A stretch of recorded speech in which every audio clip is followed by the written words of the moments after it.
Good morning students. Today we will start chapter 4. The name of the chapter is quadratic equation. Beta, in earlier chapter 2 we have studied about quadratic polynomial. First I want to tell you the difference between polynomial and equation.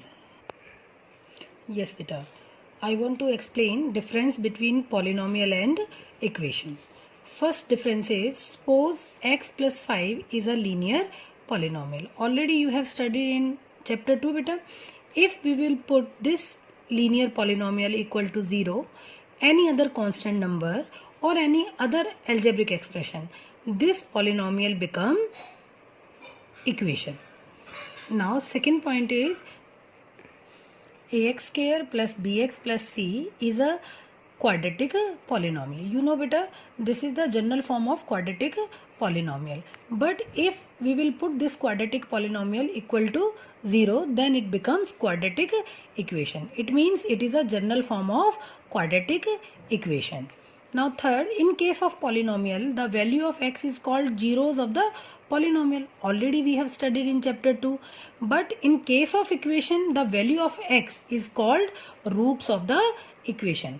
It means we can say the meaning of zeros and roots both are same. Yes beta, in exercise 2.2 of chapter 2 we have studied about the splitting the middle term method, which we have used to find the zeros of the quadratic polynomial. In chapter 4, same method we will use to find the root of quadratic equation. But the other name of this method is factorization method. In chapter 4, we will study some other methods which we will use to find the roots of the quadratic equation. I want to explain you through this flowchart what we will do in this chapter. Now, quadratic equation. First, I want to explain the definition of quadratic equation. The equation whose degree is 2 is called quadratic equation. And general form of quadratic equation is ax square plus bx plus c is equal to 0. But this condition is very important and you must write when you will define the quadratic equation. What is the condition? A should not equal to 0. Why I have written this? Because if A is 0, it means x square become 0. Then it becomes linear equation.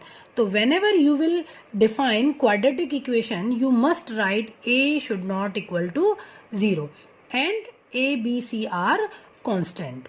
Now methods to find the roots. First method is factorization method. Already we know this method. Then other name of this method is splitting the middle term method. Already we have studied in chapter 2. Now second method is completing the square method. And third method is quadratic formula. Means these two methods are new for us. Next topic we will study in this chapter, that is nature of roots. If a quadratic equation is given to us, then how to recognize which type of roots we have.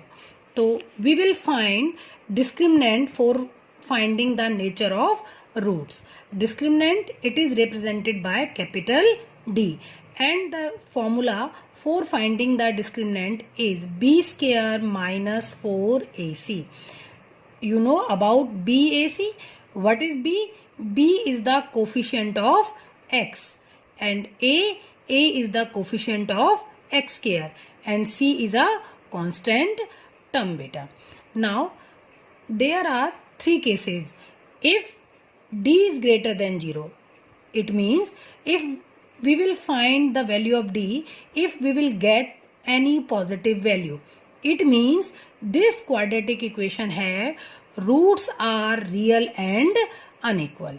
Now second case, if D is equal to 0, it means roots are real and equal.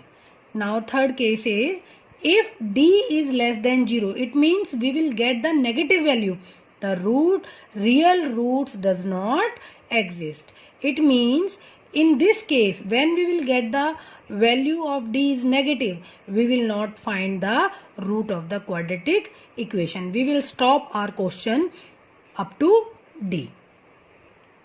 Yes, beta, these were the basic concepts of chapter 4. I'll also send fill-ups and crossword puzzle of this chapter. I want you to write all these things before starting the exercise 4.1.